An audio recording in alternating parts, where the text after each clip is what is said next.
একজন সাহাবীর নাম বলি, তালহা রাদিয়াল্লাহু আনহু, কি না? উহুদ যুদ্ধের দিন আল্লাহ নবী সাল্লাল্লাহু আলাইহি ওয়াসাল্লাম তো একটু বিপর্যয়ের মধ্যে পড়েছিলেন, মনে আছে? চারদিক থেকে তাকে আক্রমণ করা হয়েছে। খালিদ বিন ওয়ালিদ তখন তিনি মুসলিম হন নাই, এসে আক্রমণ করেছেন, পিছন থেকে সাহাবীদেরকে আক্রমণ করেছেন, অনেক সাহাবী শহীদ হয়েছেন। আর নবী সাল্লাল্লাহু আলাইহি ওয়াসাল্লামের কাছেও প্রায় 11 জনের মতো আছেন, বাকি সবাই ছত্রভঙ্গ হয়ে গেছিলেন। তো ছত্রভঙ্গ হয়ে যাওয়ার সময় মাত্র 2 জন সাহাবী ছিলেন মুহাজির, আর বাকি 9 জন ছিলেন আনসার। একে একে আনসার সাহাবীরা শহীদ হতে লাগলেন, আর 2 জন মুহাজির সাহাবীর মধ্যে একজন সাদ বিন আবি ওয়াক্কাস, একজন হচ্ছেন তালহা বিন উবাইদুল্লাহ রাদিয়াল্লাহু আনহু। সাদ রাদিয়াল্লাহু আনহু তীর ছুটছেন। আল্লাহ নবী সাল্লাল্লাহু আলাইহি ওয়াসাল্লাম তাকে লক্ষ্য করে বলছেন, হে সাদ, আমার পিতামাতা তোমার প্রতি কুরবান হয়ে যাক, তুমি তীর ছুঁড়ো। সুবহানাল্লাহ। সাহাবীরা সবাই বলতেন, ইয়া রাসূলুল্লাহ, আপনার জন্য আমার পিতামাতা কুরবান হোক। আল্লাহ নবীজি নিজে বলেছেন, হে সাদ, তোমার জন্য আমার পিতামাতা কুরবান হোক। এই একমাত্র সাহাবী যিনি ইসলামের ইতিহাসে প্রথম তীর নিক্ষেপ করেছিলেন, সাদ বিন আবি ওয়াক্কাস রাদিয়াল্লাহু আনহু। আর তালহা রাদিয়াল্লাহু আনহু তরোয়াল চালাচ্ছিলেন। বলা হচ্ছে, ইতিহাসের পাতায় এসেছে, সিরাতের পাতায় এসেছে যে তার গায়ে, মানে তালহা রাদিয়াল্লাহু আনহুর গায়ে তখন প্রায় 40 থেকে 50টা আঘাতের চিহ্ন লেগেছে, বর্ষার তীরের তরোয়াল। এই অবস্থায় তিনি নবী সাল্লাল্লাহু আলাইহি ওয়াসাল্লামকে কাঁধে উঠিয়ে উহুদ পাহাড়ের একটা পার্শ্বদেশ দিয়ে উপরে উঠিয়ে সেফ একটা জায়গায় নিয়ে রেখে দিয়েছে। নবীজি বলেছেন, তোমরা যদি কোনো জীবন্ত শহীদকে দেখতে চাও তাহলে তালহাকে দেখো। এগুলো হচ্ছে সত্যিকারের মহাকাব্য। এগুলো কি সত্যিকারের চিরস্থায়ী মহাকাব্য। আপনারা যদি এই একজন সাহাবী সাদ বিন মুআজ, তার নাম শোনেন, এবার খন্দকের যুদ্ধে তিনি মহাকাব্য রচনা করেছেন। খন্দকের যুদ্ধে একটা ক্রুশিয়াল অবস্থা ছিল, সেই সময় তিনি সামনে আগ বাড়িয়ে যুদ্ধ করতে গিয়ে তার হাতের মধ্যে তীর লাগে, এই তীরটা ছিঁড়তে গিয়ে তার হাতের ভ্যানটা ছিঁড়ে যায়, রক্তটা ছিঁড়ে বের করতে গিয়ে। তো এই অবস্থায় আস্তে আস্তে তার শাহাদাত হয়েছে। কিন্তু শাহাদাতের আগে তিনি আল্লাহর কাছে দোয়া করেছিলেন, আল্লাহ, যদি কুরাইশদের সাথে আরো কোনো যুদ্ধ বাকি থাকে আমাকে তারও জীবিত রেখো। এবং তার শাহাদাতের সময় তিনি বলছেন, এরপর থেকে ইসলামের উপর তারা আর আক্রমণ করতে পারবে না, কারণ আমি এমন দোয়া করেছিলাম যে আল্লাহ, যদি কুরাইশদের সাথে আরো কোনো যুদ্ধ বাকি থাকে আমাকে জীবিত রেখো। তার আগ মুহূর্তে তিনি বনু কুরাইজার যে গাদ্দারি, বেঈমানি, ওই বেঈমানির শাস্তি দিয়ে তিনি দুনিয়া থেকে বিদায় নিয়েছেন। সাদ বিন মুআজ, যার জানাজায় নবীজি বলেছেন, যার জানাজার সালাতে 70,000 ফেরেশতা শরীক হয়েছে। এগুলো মহাকাব্য। আপনারা যদি আরো সামনে যান, আপনারা মুতার যুদ্ধের ঘটনা পাবেন। এই কয়েকটা বলে শেষ করছি। এটা বলতে গেলে আসলে আমি নিজেকে ধরে রাখতে পারি না, আর ধরে রাখার মতো আসলে অবস্থাও না।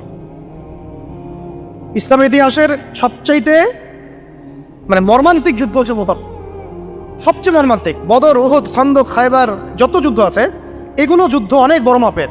মুতার যুদ্ধের প্রেক্ষাপট এবং সিচুয়েশনটা সম্পূর্ণ ডিফারেন্ট। এখানে আপনাদেরকে আমি 3 জন শ্রেষ্ঠ বীরের মহাকাব্য শোনাচ্ছি। কয়জন? 3 জন শ্রেষ্ঠ বীর পুরুষের মহাকাব্য। নবী সাল্লাল্লাহু আলাইহি ওয়াসাল্লাম একজন সাহাবীকে পাঠালেন, তার নাম হচ্ছে হারিস বিন উবাইদা। কি নাম বলেন? হারিস বিন উবাইদা, তুমি এই চিঠিটা নিয়ে যাও। এটা তো মদিনা রাষ্ট্র কায়েম হওয়ার পরের কথা, একদম নবম হিজরতের 8ম বছরের দিকের কথা আর কি। তখন ততদিন হুদাইবিয়ার সন্ধিও হয়ে গেছে এবং কাজা উমরা আদায় হয়ে গেছে এবং খায়বার যুদ্ধ জয় হয়ে গেছে। খায়বারের পরের কথা এটা। হারিস বিন উবাইদা, তুমি এই চিঠিটা নিয়ে যাও, ওই রোমকদের কাছে যাবা। তখন তো সুপার পাওয়ার 2টা, রোমানরা এবং পার্সিয়ানরা। তো এখনকার ওই যে এই কন্টিনেন্টের ন্যাটো আর ওই কন্টিনেন্টের চায়না রাশিয়ার মতো আর যেটা করতেছে। তো সে গেল ওখানে। সুরাহবিল আল গাসসানি একজন শাসক ছিলেন ওইখানকার সিরিয়ার। তো সে ওই চিঠিটা দেখে বলতেছে যে, আচ্ছা ঠিক আছে, বসো, দেখি কি করা যায়। চিঠিতে লিখে আছে, ইসলাম কবুল করেন, আল্লাহ পাক শান্তি বর্ষণ করবেন, তাসলিম। নবী সাল্লাল্লাহু আলাইহি ওয়াসাল্লাম চিঠি আছে না একটা রাষ্ট্রপ্রধানদের কাছে, সে চিঠি উদ্ধত আচরণ করে। আমি এখানকার আমির, আমাকে ওই মক্কার মেষপালকরা চিঠি পাঠায়। কে চিঠি নিয়ে আসছে? যে হারিস বিন উবাইদা। আচ্ছা, ওকে বসাও। হারিস বিন উবাইদা রাদিয়াল্লাহু আনহুকে রাষ্ট্রদূত, কিন্তু তিনি রাষ্ট্রদূতকে তারা নির্মমভাবে হত্যা করল। কথা বুঝতে পারছেন? এবার নবী সাল্লাল্লাহু আলাইহি ওয়াসাল্লামের কাছে খবর যখন আসছে রাষ্ট্রদূতকে হত্যা করেছে। আমার সাহাবীকে, কয়জন সাহাবীকে হত্যা করেছে? 10 জন, 20 জন, 100 জন না একজন সাহাবীকে হত্যা করার প্রতিশোধ নেওয়ার জন্য নবী সাল্লাল্লাহু আলাইহি ওয়াসাল্লাম 3000 বাহিনীর একটা জিহাদি কাফেলা তৈরি করলেন। 3000 বাহিনী কাফেলায় তিনি নিজে নেতৃত্ব না দিয়ে বললেন যে এই কাফেলার নেতৃত্ব দিবে আমার প্রিয় ভাজন, তাকে তার পালকপুত্র বলা হতো এক সময়, যায়েদ ইবনে হারেসা রাদিয়াল্লাহু আনহু। কোন যায়েদ? তায়েফের সফরের সঙ্গী, তায়েফের সফরের একজন সাহাবী তার সাথে ছিলেন, তার নাম যায়েদ ইবনে হারেসা। যখন তায়েফবাসী নবীজিকে মারছিলেন, যায়েদ ইবনে হারেসা রাদিয়াল্লাহু আনহু তার বুক দিয়ে নবীকে জড়ায় ধরেছিলেন, তাই আমার গায়ে আঘাত লাগবে, তার গায়ে না লাগে। এই সাহাবী যায়েদ ইবনে হারেসা রাদিয়াল্লাহু, তাকে পতাকা দিয়ে বললেন, এই মোতার যুদ্ধের আমির হচ্ছে যায়েদ ইবনে হারেসা। যদি যায়েদ ইবনে হারেসা শহীদ হয় তাহলে পতাকা বহন করবে জাফর ইবনে আবি তালেব, আমার চাচাতো ভাই। কোন জাফর? যিনি আবিসিনিয়ায় গিয়েছিলেন মুসলিমদেরকে নিয়ে হিজরত করতে, মনে আছে? যিনি বাদশাহ নাজাশির সামনে কুরআন তেলাওয়াত করার, সূরা মারিয়াম তেলাওয়াত করার কারণে বাদশাহ নাজাশির চোখ দিয়ে দরদর করে পানি পড়তে শুরু করেছে। ওই বাদশাহ নাজাশিও পরে ইসলাম কবুল করেছে, আলহামদুলিল্লাহ। জাফর রাদিয়াল্লাহু আনহু পতাকা বহন করবে যদি যায়েদ ইবনে হারেসা শহীদ হয়। এরপরে যদি জাফরও শহীদ হয়, পতাকা বহন করবে আমার আরেক প্রিয় ভাজন সাহাবী আব্দুল্লাহ বিন রাওয়াহা রাদিয়াল্লাহু আনহু। আব্দুল্লাহ বিন রাওয়াহা রাদিয়াল্লাহু আনহু, যাকে যে কোনো মুহূর্তে যদি বলতেন ইসলাম নিয়ে একটা শের বলেন, একটা কবিতা বলেন, ইনস্ট্যান্ট তিনি শের বলে ফেলতে পারতেন। এত সুন্দর, এত উন্নত কাব্য প্রতিভা ছিল তার মধ্যে।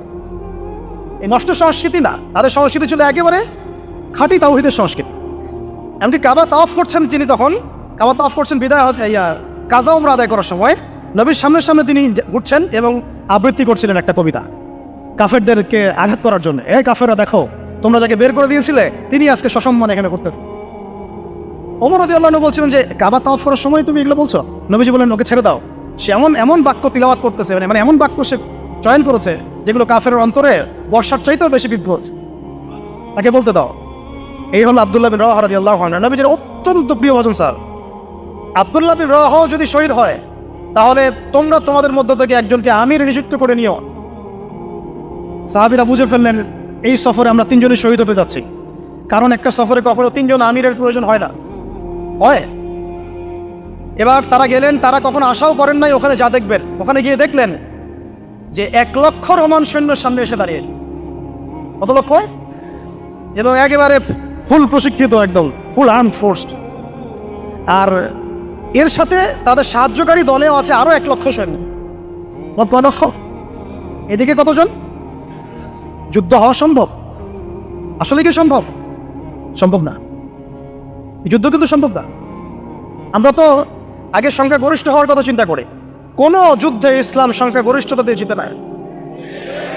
ইসলাম জিতেছে ইমানের বদৌলতে, শুধু ইমানের বদৌলতে। আমরা সংখ্যা দিয়ে কখনো বিজয় লাভ করতে পারি নাই। এখন এবার সাহাবীরা মাশওয়ারা করতেছেন রাত্রেবেলা, আমরা কি করব? কালকে যুদ্ধ করব, নাকি মদিনায় ফিরে যাব, নাকি রাসূলকে খবর পাঠাবো, নাকি কোনো বিকল্প ফোর্স নিয়ে আসার ব্যবস্থা করব, কি করব?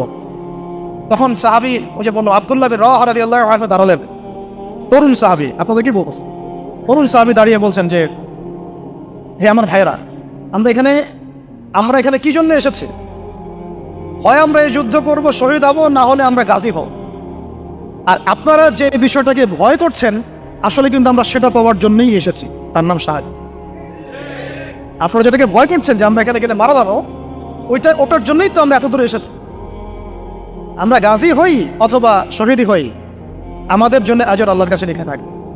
তো তার এই মানে এমন ইমানদীপ্ত ছিল ভাষণটা, আমি তো ওটা বলতে পারলাম না, আরবিতে তিনি বলেছেন। এতে মানে উৎফুল্ল হয়ে বা ইন্সপায়ার্ড হয়ে সাহাবীরা আর দ্বিতীয়বার ভাবলেন ঠিক আছে কালকে যুদ্ধ হয়। এবার পরের দিন যুদ্ধ শুরু হল। এটা কি সম্ভব যুদ্ধ?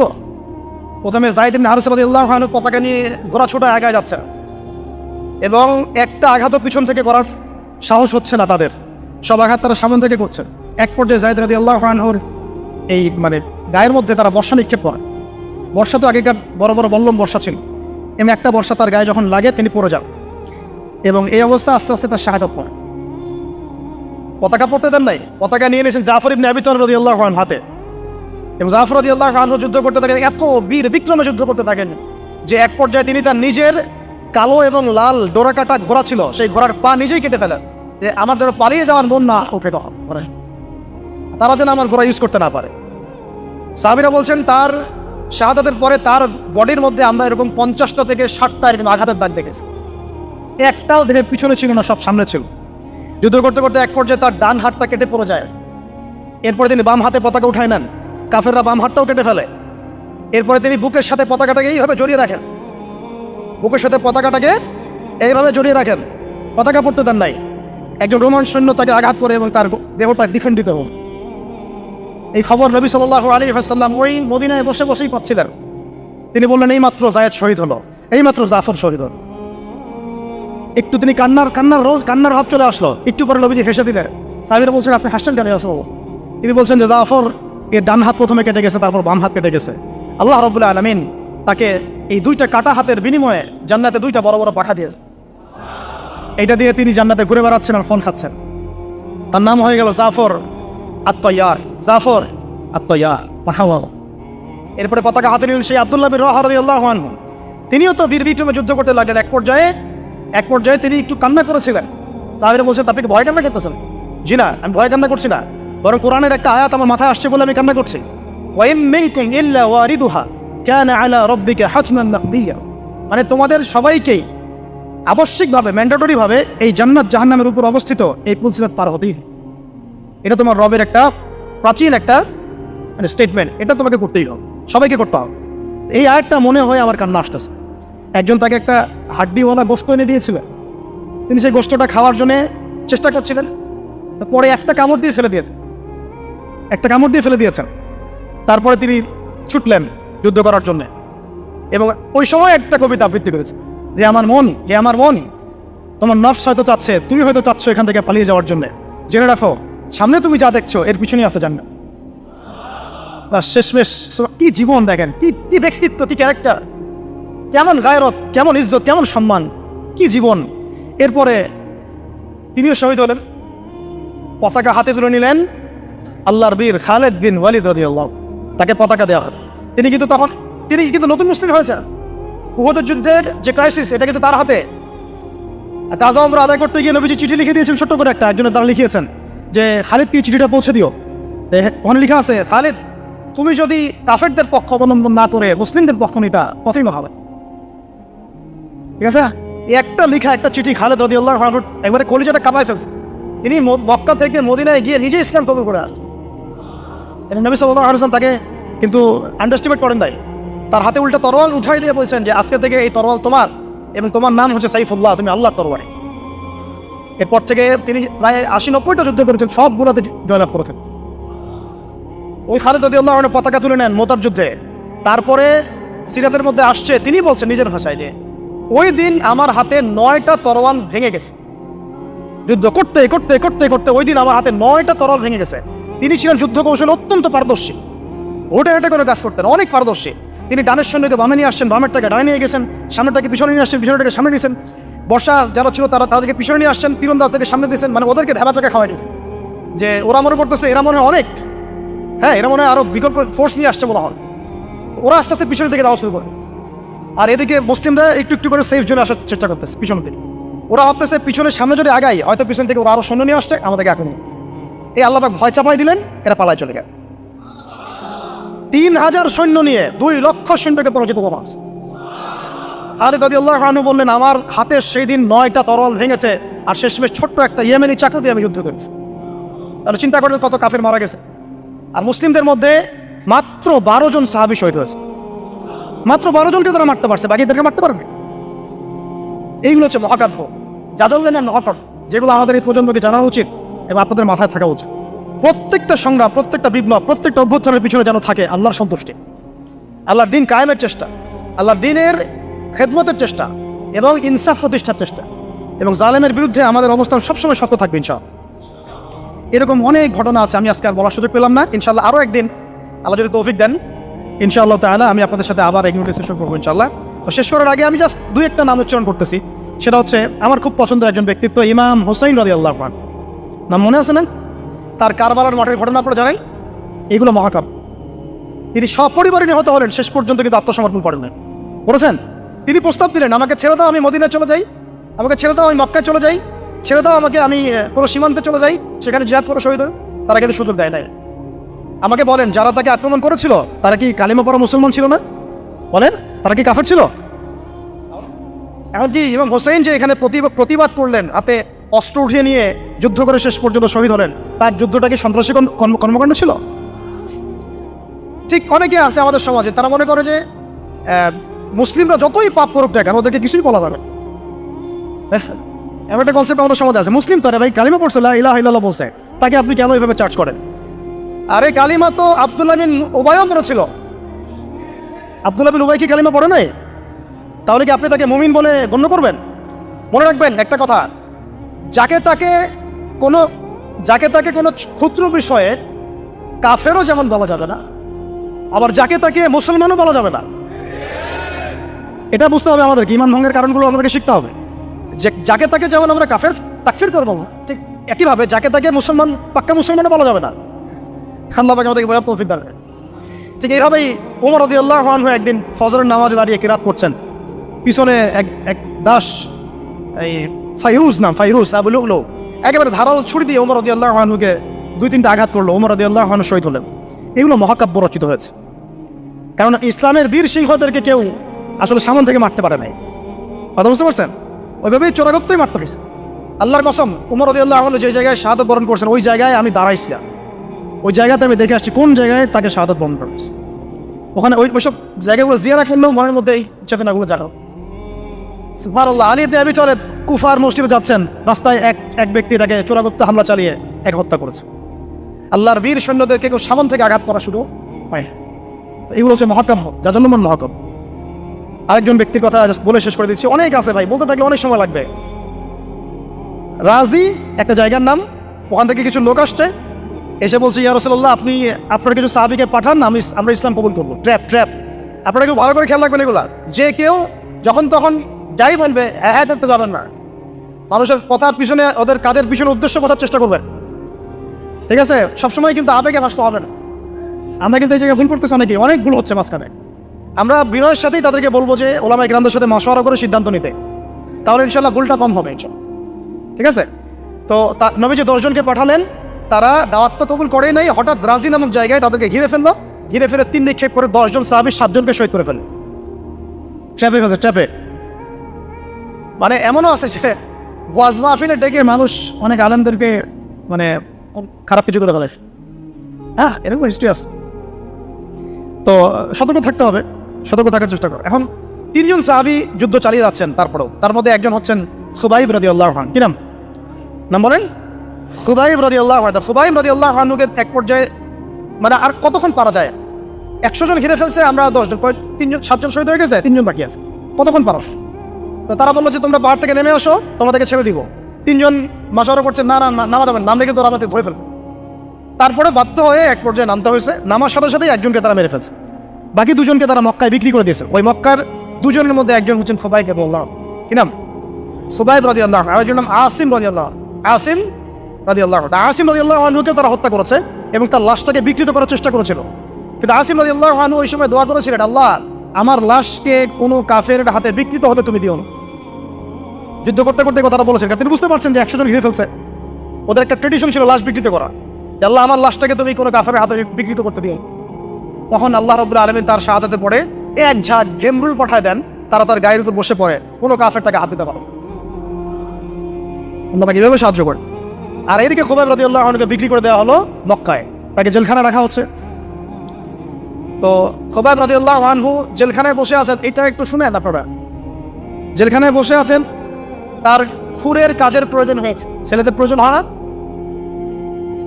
খুরের কাজ তো বুঝতে পারছেন, অ্যাডাল্ট আপনারা। তো খুর চেয়েছেন, একটা খুর দাও। এখন কথা হচ্ছে খুবাইব রাদিয়াল্লাহু আনহু খুর চাইছেন, খুর দেওয়া হয়েছে, তারা খুর দিচ্ছে। তো খুর কাজ শেষ করার পরে ওই কাফেরদের একটা বাচ্চা, ছোট বাচ্চাটা দৌড়াদৌড়ি করতে গিয়ে ওই জেলখানার ভিতরে ঢুকে গেছে, খুবাইব রাদিয়াল্লাহু আনহুর কাছে চলে আসছে। তো খুবাইব রাদিয়াল্লাহু আনহু কিন্তু পারতেন তাকে জিম্মি করে ওখান থেকে বের করতে, পারতেন না? কোলে বসে আদর করতেছেন বাচ্চাটাকে, যার বাচ্চা সে তো আতঙ্কে, তো অবস্থা খারাপ, আমার বাচ্চাকে মেরে ফেলে তো সমস্যা।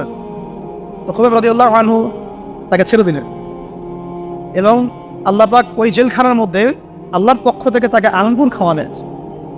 ওই সময় ওই আঙ্গুর কথা পাওয়া যাচ্ছে না, কিন্তু জেলখানায় তিনি বসে আঙ্গুর খাচ্ছেন।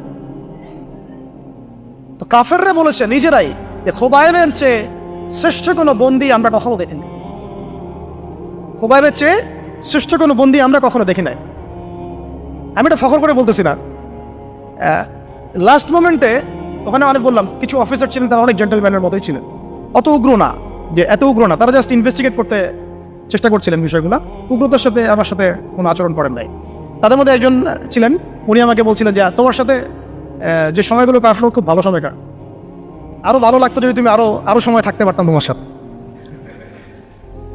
ঠিক আছে? তো আরে আমি কিছু বিষয় অবাক হয়েছি, সুবহানাল্লাহ। তো তখন আমার এই কথাটা মনে পড়তেছিল, আমাকে বলতেছিল যে তোমার সাথে থেকে আমাদের কাছে যেটা মনে হয়েছে যে হয় তুমি প্রচণ্ড রকমের ধুরন্ধ একজন ব্যক্তি, অথবা তুমি একজন পুরো বিশুদ্ধ একজন সৎ মানুষ। হয় তুমি দুটো রাখতে হবে, হয় প্রচণ্ড ধুরন্ধর একজন ব্যক্তি যে আমাদেরকে ব্লাফ দিয়ে ফেলছো এখানে, অথবা তুমি একজন অনেস্ট মানুষ, হয় দুটোর একটা তুমি হও। তো আমি কিছু বলি নাই আর কি। তারপরে ছেড়ে দেওয়ার সময় এভাবে বলা হচ্ছিল তোমার সাথে সময়গুলো খুব সুন্দর কাট, এবং আমরা অনেকের সাথে ডিল করছি, কিন্তু তোমার সাথে প্রত্যেকটা সেশনে আমাদের কথা বলতে বা ডিল করতে আমাদের কাছে মনে হয় নাই যে আমরা কোনো কঠিন কোনো টাস্ক আমাদের কাছে আছে। শেষে উনি বলতেছিলেন যে সবই শুনলাম, সবই বুঝলাম, তোমার ইনশাল্লাহ তোমার সামনে একটা ব্রাইট ফিউচার থাকবে যদি তুমি সঠিকভাবে ইসলাম পালন করো, আরও ওলামা ইকরামদের কাছে পড়াশোনা করো, আরও ইসলামের আরও বড় বড় ডিগ্রি সার্টিফিকেট অর্জন করো, এই ধরনের কথা হচ্ছিল আর কি। তো এমন হতে পারে যদি তুমি উগ্রপন্থী সত্যি না হও, আমাদের কথা উগ্রপন্থী মনে হয়েছে আপনাদের কাছে, মানে তাদের বক্তব্য অনুযায়ী আর কি, যদি তুমি সত্যি না হও তাহলে হয়তো বাংলাদেশের মানুষ তোমার দ্বারা উপকৃত হবেন সব। তবে তুমি যে এত ভালো গান গাইতে পারো এটা তো জানতাম না। কিন্তু তখন ছিল আরে এটা মানে কি গান মানে, তখন বলছে আরে কিছু না পরে বুঝবা পরে। তো আমি তখন চোখ বন্ধ করে যাচ্ছি তো চিন্তা করতেছি কি বলবো ওটা বুঝলাম না, গানের কথা ঠিক হবে গান তো আমরা সচরাচর কখনো গাইও নাই, আপনাকে দেখছেন তখন হবে কেমনে কি। তারপরে মাথায় খেয়াল আসলো, ও আচ্ছা কোনো একদিন আপনাদের এক ভাবিকে খুব একবারে গোমরা হয়ে বসে আছে, চিন্তা করলাম কেমনে এটা ভাঙানো দেয়, মুশকিল অবস্থা দিয়ে তো পারেন বুঝবে না, মানে এমনই একটা লাড্ডু আপনি খাইলেও পস্তাবেন আবার না খাইলেও পস্তাবেন। তো কি করি তো আগে একটু টুকটাক বাথরুম সিঙ্গারের অভ্যাস সিঙ্গার দুটা লাইন শুনাইলাম আমার, এবং সেটা ফোনে মানে আমি গাড়িতে আসতেছি ফোনে, তার মানে ফোন কলসের প্রত্যেকটা পার্টি এটা ট্যাপড। মানে আমি যে ফোনে একটা সং আমার স্ত্রীকে প্রাইভেটলি শুনাইছি সেটা তারা জানেন, তাহলে ফেসবুক ইউটিউবে আপনারা যা করেন কে না জান, যে বুঝে না আমাদের লোকজন কিন্তু প্রাইভেসি বুঝে না, আপনি বুঝতে পারছেন। তো খুবাইব রাদিয়াল্লাহু আনহুর কথা বলতে গিয়ে কথাটা মনে পড়লো যে এরকম মন্তব্য তারাও করছেন। খুবাইব রাদিয়াল্লাহু আনহুকে এরপরে মক্কার বাজারে নিয়ে যাওয়া হয়, একটা গাছের কাছে নিয়ে গিয়ে, শেষ করে দিচ্ছি লাস্ট পয়েন্ট, তাকে শুলদণ্ড দেওয়া হয়। কি দণ্ড? শুলদণ্ড। এটা আপনারা বুঝবেন না, এটা এমন না যে গলায় ফাঁসি দেওয়া। শুলদণ্ড কি একটু সার্চ করে দেখেন।